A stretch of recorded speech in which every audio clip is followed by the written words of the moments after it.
Everyone, welcome to another page in the Desert Plant Diary. I'm Carl.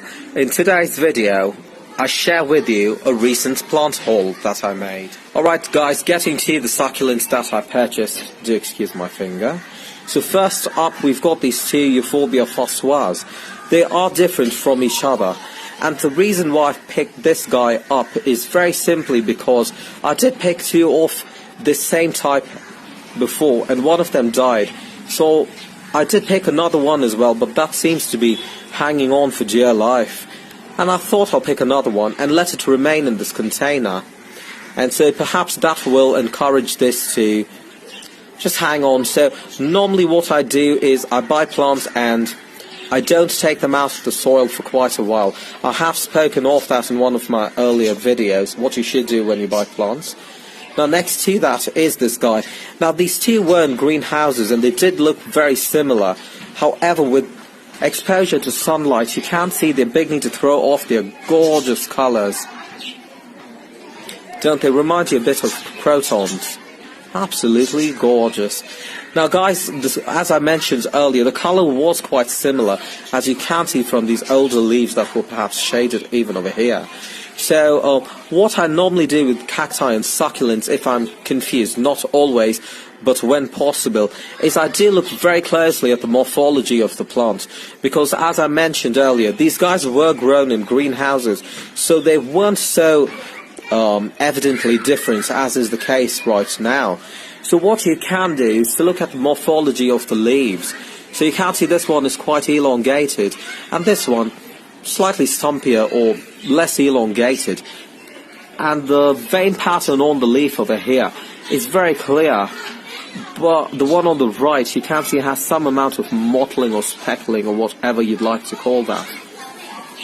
So those are the two Euphorbia fossoirs that I picked up. Next to that we've got Sedum rubrotinctum Aurora. And the reason why I picked this, though it was overpriced, is I don't have this in the collection. Besides which you can see one of the branches is throwing off a completely variegated set of pups. Isn't that absolutely gorgeous? It's almost like the jewels of the succulent world. Next to that we've got, well, when I purchased it they did mention it was lavender spoons or purple spoons or something. It does look like a cubic frost to me, and I think the lavender spoons are the household name for the Echeveria Debbie. Not too sure about that, doesn't matter, quite a good looking one. And the reason why I bought this is, as I mentioned earlier, it's always good to have two in your collection. Should something happen to one, you always have backup. Besides which, guys, bumper on this one. You can see there's a baby over there, another one just next to that, and another one on top. So that's value for money. Next to that I've got a Sansevieria. I'm not too fond of Sansevierias, to be honest, but this one did look a bit like Euphorbia. I'm sorry, I do apologise. It does look a bit like the Aloes, Gasterias and Harworthias, which I like. So I do love those plants, Euphorbias, and the softer succulents like sedums and echeverias and so on and so forth. And finally we've got this Euphorbia lactea variegata, and as I mentioned, I definitely have a soft spot for these guys. Now the reason why I picked this guy up is these aren't all that commonly available, especially the ones that are not the regular green or the grey ghosts. So I thought I'll pick one more up. I do have another one in the collection, so always pick another one for backup. The price was extremely good on for this one, so I thought I'll pick it up nonetheless.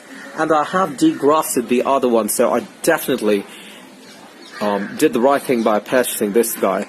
It's always good to have backup, guys. So guys, I hope you enjoyed this video, and get inspired to start by seeing these plants, to start or continue a collection of your own. And in order for you to do that, I send you guys a lot of strength and inspiration to step out in your garden today, get your plant mojo on, and do something fan-bloomin'-tastic. Until the next video, cheers and God bless you all.